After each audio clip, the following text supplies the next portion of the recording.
Сегодня престольный праздник Кряшенского прихода в честь иконы Божьей Матери, неупиваемая чаша в городе Набережные Челны. Впервые в городе будет отслужена божественная литургия на церковно-кряшенском языке. И обсудим эту тему с Каплиным Андреем Игоревичем, религиоведом, членом Московской татарской православной христианской общины. Здравствуйте. Спасибо большое, что пришли. Вы представляете московскую общину православных татар. Скажите, пожалуйста, много ли вас в столице и вообще в России? Здравствуйте, Исян Месес. Вообще татар, по официальным данным, в России 5,5 миллионов. Но это данные официальные, а вот по неофициальным данным число татар может доходить до 11-12 миллионов, то есть в 2 раза больше. Соответственно, численность татар занижена. Именно за счет того, что православные татары не записывают с татарами, а им проще записаться русскими. Вот. А происходит это потому, что татар ассоциируют исключительно с исламом. И не говорят о том, что татары – это двухконфессиональный народ, и поэтому люди просто не хотят записываться с татарами и записываются русскими. Но благодаря вам в студии прямого эфира телеканала «Царьград» мы сейчас об этом и расскажем. Получается, что татары – это двухконфессиональный народ. Ну вот почему это замалчивается? Почему записываются русскими, а не татарами, как вы сейчас сказали? Ну, во-первых, даже вот из официальных данных, вот этих 5,5 миллионов, православных татар не меньше 30%. То есть даже от этих вот 5,5 миллионов, то есть это, во-первых, да. В самом Татарстане, во-первых, Татарстане татар чуть больше 50% населения. Вот. И это только благодаря тому, что православному татарскому фактору. Вот. И при этом еще нужно натянуть количество мусульман. Кому это нужно? Это нужно тем, кто хотят, чтобы татары ассоциировались исключительно с исламом. Вот.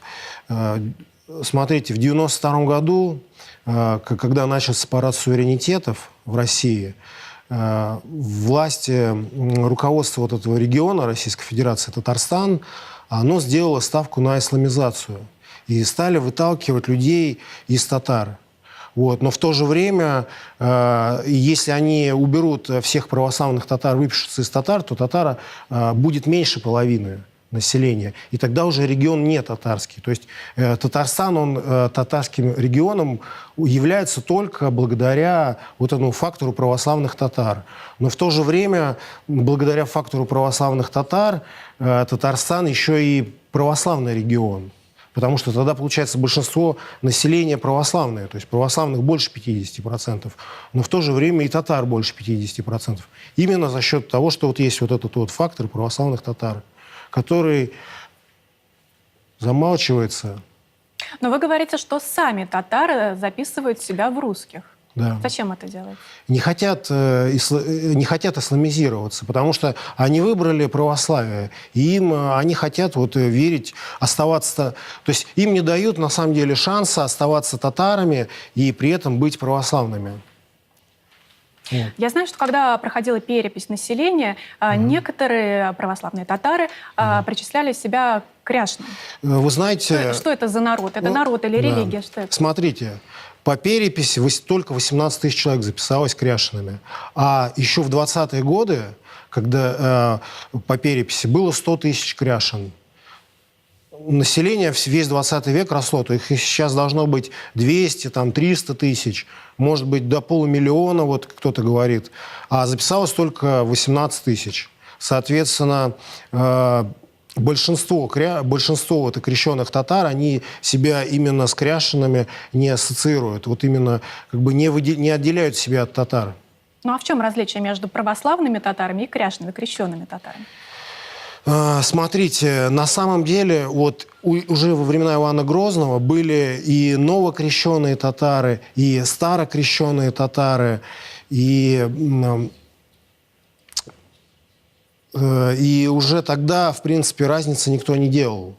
Вот. А сейчас просто искусственно пытаются вот создать отдельную нацию. Например, вот нагайбаков признали отдельным народом, в то время как они вообще казаки, это сословие. То есть и татары, все крещенные татары, они были казаками. И это вообще сословие. И татары, они делятся на много разных субэтносов. То есть это мещеряки, это казанские татары, это тептяри. Вот. И в каждом этом субэтносе есть крещенные татары. Поэтому это скорее просто вот именно часть двухконфессионального народа, но никак не отдельный народ. И даже не субэтнос. То есть нельзя это назвать субэтносом. То есть это сословие. Вот. Этносословная, так скажем, группа. Может быть, такой немного больной вопрос, но я все-таки его задам. А есть какие-то вот противоречия между татарами-мусульманами и православными татарами, между вот братьями по крови и языку? Ну, вы правильно сказали, братья. В первую очередь, это наши братья по крови, и это наши братья по отечеству, потому что мы все граждане России. Вот. И подавляющее большинство татар-мусульман – это адекватные люди, которые нас воспринимают, а мы их воспринимаем. Они нас любят, мы их любим, мы с ними общаемся. У нас есть люди, которые нас поддерживают. Это вот, например, Фарид Фарисович Фарисов. Это глава национально-культурной татарской автономии города Москвы. Он наш друг, он нас поддерживает. Это Альбир Кырганов, это хазрат московский муфтият. Ильдар Сафаргалеев и так далее. Вот. С ними у нас нет никаких противоречий. Это подавляющее большинство татар. Есть меньшинство, это те, кто, так скажем, подпали вот под эти вот... Они до сих пор живут еще в 92-м годе. То есть мы с вами... Сейчас 2017 год, а у них на дворе еще... Почему? Застряли во времени. Это надо спросить у этих людей. Они отстали просто от жизни. Вот. А у них еще парад суверенитетов. То есть у нас уже вертикаль власти, а у них парад суверенитетов. И они пытаются все еще двигаться в эту сторону. Это первое. Есть агентура, допустим, каких-то, может быть, спецслужб. Я это не исключаю. То есть у нас же, у нашего государства есть же враги, правильно? То есть, все партнеры. Ну, партнеры, если говорить да. дипломатическим языком. У нас есть партнеры, и у этих партнеров есть влияние определенное, в том числе в Поволжье. Вот. И еще такой вот фактор. Дело в том, что если действительно признать вот через православных татар, если именно татары усилятся, то есть их численность увеличится автоматически, то они станут мощной силой в России. То есть они могут стать элитой, частью элиты. Вот. А, соответственно, кто сейчас в элите, они не хотят делиться своими какими-то ресурсами, своей властью. Потому что вот в допетровские времена татары были элитой. Потом их Петр подвинул в пользу немцев. В советские времена их подвинули в пользу каких-то других, так сказать, этнических групп. Вот. И эти этнические группы, они боятся, что татары, вот, используя вот православно-татарский фактор, что они вернут себе то влияние, которое у них было в допетровские времена. Андрей Игоревич, у нас есть еще буквально несколько минут. Скажите, пожалуйста, а чем живут православные татары? Есть ли православные храмы? Достаточно ли приходов, где молитва проводится на татарском языке? Смотрите, православно-татарских сел исторически на территории России, не только Татарстана, но это и Урал, все Поволжье, Сибирь, их сотни. А храмов всего 5. Вот и 6-й, вот вы сказали, сейчас открывается, вот, отслужили службы, но посмотрим, как там дальше пойдет дело. Вот, и храмов катастрофически не хватает. То есть вот даже в Москве вообще огромное количество татар, то есть официально 200 тысяч, неофициально, конечно, больше, в несколько раз. Из них подавляющее большинство христиане, московские татары. То есть и всего лишь вот один приход, храм апостола Фомы, где просто молебны служатся, а литургии нету. То же самое в Казани, всего лишь один приход. Когда Но это очень мало на большую Казань. Да это вообще просто. Дело в том, что вообще в Татарстане мечетей в 15 раз больше, чем храмов. То есть, а в то же время, именно благодаря фактору православных татар, как я говорил, православных большинство. То есть получается вообще диспропорция.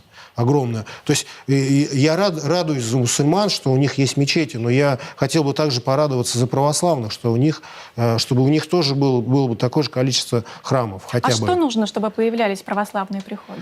Нужно, чтобы... Во-первых, кстати, нужно, чтобы мы были более активно представлены в руководящих органах православных татар, в татарских разных организациях. В первую очередь, чтобы духовенство было представлено.